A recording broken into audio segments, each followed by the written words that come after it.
I'm probably the biggest moron I know. So I find it in general difficult to get along with myself. And this other lady said the other day, like, you sacrifice your legitimate, like what's legitimate for what is more acceptable by people's feelings,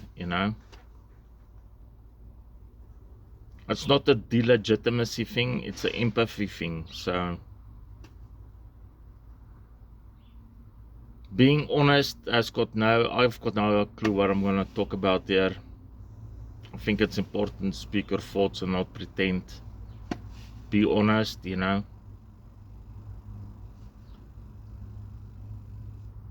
Like this Epstein guy, my point is, like, if you associate this guy with pure evil, and evil is like a human invention, it's something people invented. Concepts of fallen angels and all that. And I would say, like, narcissism in its purest form, and I was watching this morning, like, this thing on, like, this I watch anything, the Satanism thing. And it's basically where you are number one, and that's just like sort of like a concept that doesn't completely ring true to me. And whenever it like does that default thing where,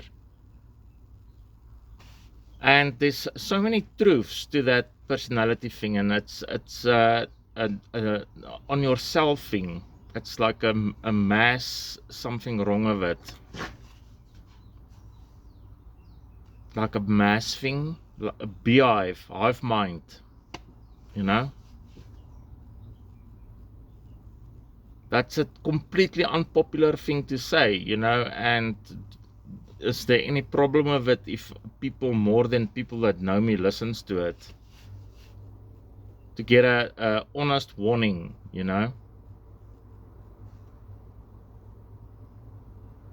So I don't know what else. This, like, for instance, this Charlie Kirk guy, which seems like a good guy or something. I've got no clue what that is. Like, I haven't checked anything about it. I've got no clue. So